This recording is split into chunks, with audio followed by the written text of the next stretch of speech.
So in this video now, I really want you to understand the secrets behind a YouTube algorithm. And in order to do that, we're going to be breaking down the YouTube algorithm. We're going to be reverse engineering as well as re-engineering the algorithm in a way that we can come up with strategies to help you go faster. Now, if that sounds like something that you might be interested in, which you should be if you want to really grow fast here on YouTube, then definitely do keep on watching. So now, let's start.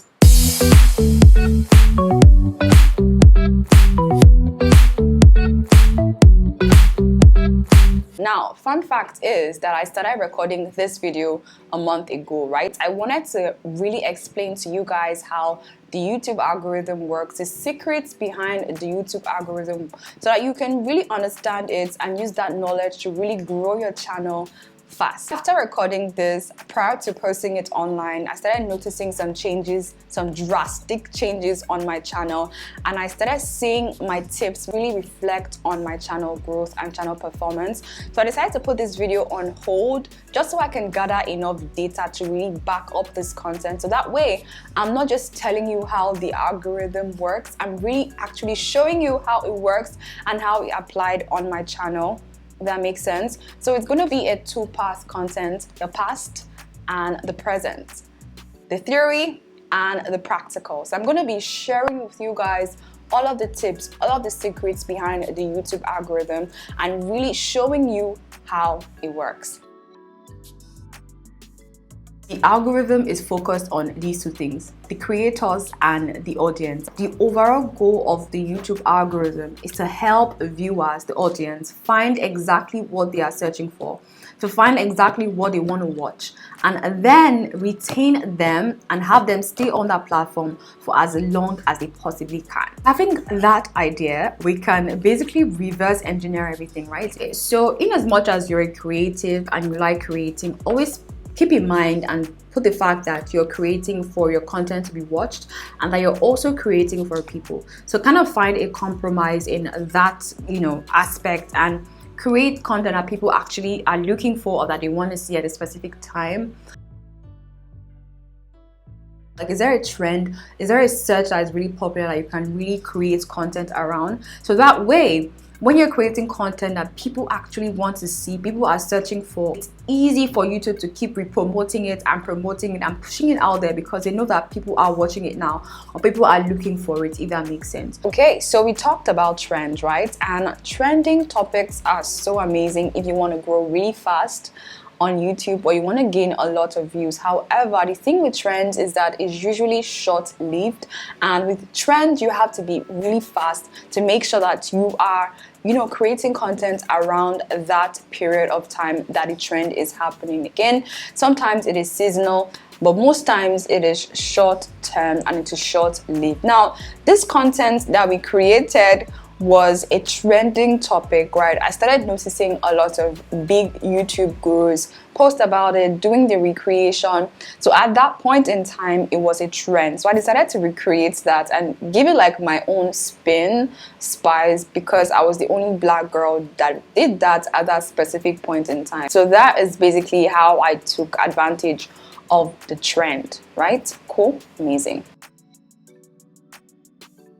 Alright, so now we've talked about how YouTube wants their audience or people to be on their platform for a very long time, and that is where watch time comes into play. Now, the way you can play around that is by having people on your content or on your video for a long period of time, right? So if you're doing a 10-minute video, try as much as possible to have people on that video from the beginning till the end of that video, right? The higher retention rate you have, the higher watch time you have, the more you're triggering the algorithm. You're telling the algorithm that people are actually enjoying this content. They're watching it from the beginning to the end. So this content might be bomb. It might be amazing, right? So if you can figure out how you can tweak, play around, retain people on your content for a longer period of time, then you can immediately and instantly trigger the algorithm to favor your content, and that way you grow faster. Okay, so we just talked about the retention rate. Now what I want to do right now is to show you guys behind the scenes of my analytics, as well as explain to you guys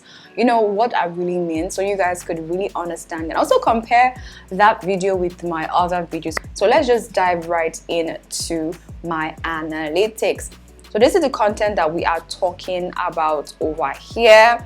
Now, if we really look at my audience retention, you can pretty much see that my retention rate was like leveled. It means that a lot of people were watching from the beginning till the end of the content. It means that for a content that was about I think it was 20 something, let me see, this was 21 minutes long. I kept a lot of people on that video for 21 minutes, which is insane, because that is what YouTube wants. Again, they want people on their platform for a long period of time. So what you can do is to come up with a content strategy. Look for ways to make your content more engaging, more informational, more just interactive if possible. You can tell them to like this video. So if you're enjoying this video up until now, definitely like this video. You can tell them to watch up until the end and hope that they do that if your content is valuable.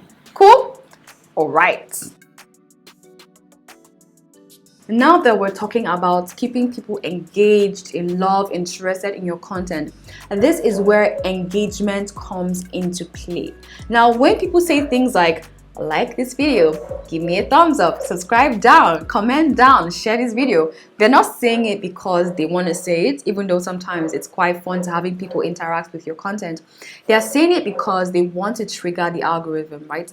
Because something that YouTube actually looks at is your engagement, right? If people are liking your content, if people are sharing your content, if people are commenting on your content, it means that they are interacting and they are connecting with that content, and that content is valuable and they are loving it. Okay, guys, so now that we can see all of our engagement metrics here, we can see all of our interactions metric here, we can see the subscribers, views, the likes, the shares, and the comments, guys. We have over 1,000 comments, over 2,000 shares, over almost 40,000 likes, almost 12,000 people subscribed. Just by looking at this, we can see that this content was super interactive because people were engaging, people were sharing. So when people start interacting, it means that your content is just not a one-way stream. It is a two-way stream. You're giving value. People feel like they've gotten value or gotten entertained, and they're interacting with you. If you're watching this video to now, give me a thumbs up if you're enjoying this. Comment down below what you've learned so far, as well as subscribe. It's free. Share this video to as many people as you possibly can, and let's get back into this video. In as much as YouTube is a search engine, also remember that YouTube is a social platform, right? And you need to socialize, you need to interact with people. So the more your content is able to interact with people and kind of bring life to that entire scene and the entire platform, the more YouTube pushes you out there and helps you grow faster. And that's just the way I see it. Now, on the creator's part, something that YouTube ultimately looks at in terms of pushing out your content as a creator and as a channel as a whole is how regular and consistent you are. Because again, there are millions of creatives on the YouTube platform, and there are thousands of content uploaded every single day, every single hour.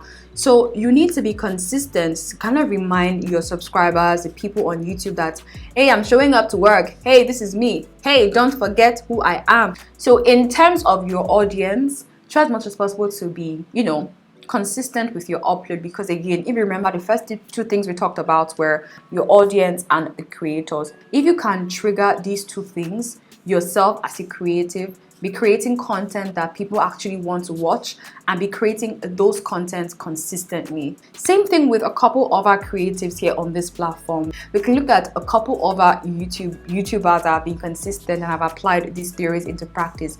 Study them very well, look well into their growth, and you would see that they've either applied creating content that people want to watch, being regular, applying search into their content strategy, optimizing that content at the same time, which is something that's very key. If you're creating content, you want to make sure that you're also optimizing that content, because again, YouTube is AI. It is basically trying to analyze what type of content it is, what your content is about. So filling it and giving it as much information as you possibly can, title it properly, use a thumbnail that is amazing and all of that, describe it, tag it, all of that. By the time you're giving it so much data, it kind of now knows how to categorize your content and then knows how to push it out to your targeted audience, out to that content, to be specific. Okay, so like I just said, YouTube is AI. So when you're creating your content, there are 3 key things you need to really pay attention to. The text you're using, that's like the title, the description, the tagging, the picture you are using, which is so important, and that's like the thumbnail, and then the video you're creating, which is like all you're watching now. So when you create a content, what YouTube does is that YouTube does a little bit of testing, right? They want to test it to see if it is really good, because again, they want to get people on their platform for as long as they can. So what they do is that they just push out your content to a fraction of people. So if you have 10,000 subscribers, they are going to only push out that content to at least 1,000 people first. They want to test it with that 1,000 people. They want to see, okay, would these people watch this content, or will they just watch and drop out? Will they click on it? How long will they stay? If you have a positive result, YouTube is now going to push it more to like maybe like 5,000 more people, right? If you have a good result, they're going to keep pushing it out to tons more people, right? However, if you push it out to the first sample of people, or first sample of thousands or hundreds of people, and you get like a negative feedback, maybe they don't watch your videos, they don't like it, they don't, they drop out, they don't click on it, then YouTube now knows that this content is not a good content, and then it just stops promoting it and focuses on another content, to be sincere with you. So if you can get YouTube, or you can get your audience to love your content, you have to be very strategic about it. Then YouTube can help in pushing it out to those people. And that's why basically you see that even if you have 1 million subscribers, not the entire 1 million of them would see the content you've uploaded. If you have 10,000, maybe just 2,000 people would watch at first. But if those 2,000 people really love it, YouTube is going to keep promoting it to more and more people on that platform. So that's something to really take note of when you're creating your content, and understanding how the algorithm works again, and then being able to reverse engineer it in order to suit you and to help you grow faster. Cool? Are you on the same page? I'm loving this. Just to kind of explain that to you guys and to bring like life to it, let me show you guys behind the scenes so you can also understand what I'm talking about. Let me just use that same video because we have that tab open already. This is what it looks like now. Now looking at this graph, you can see that the first day I uploaded it, YouTube recommended or showed this content off to about 15,000 people at first. And then this is basically YouTube testing out the content to see if people are going to click on it. The second day it increased a little bit to about 30. So on the 4th day we had over 100,000 impressions, 5th day over 200,000, 6th day almost 500, 1 million, and that's how it just kept on doubling. That's how YouTube started recommending and showing it on people's home pages, search pages, as well as suggested page. Again, I want you to understand that it is the audience that determines what goes viral, right? The audience determines what goes viral. If the audience says that they want this content to go viral and they are watching it and they are loving it, YouTube is just, it's artificial intelligence, it's data, it's computer. It's just going to react to how the audience are reacting.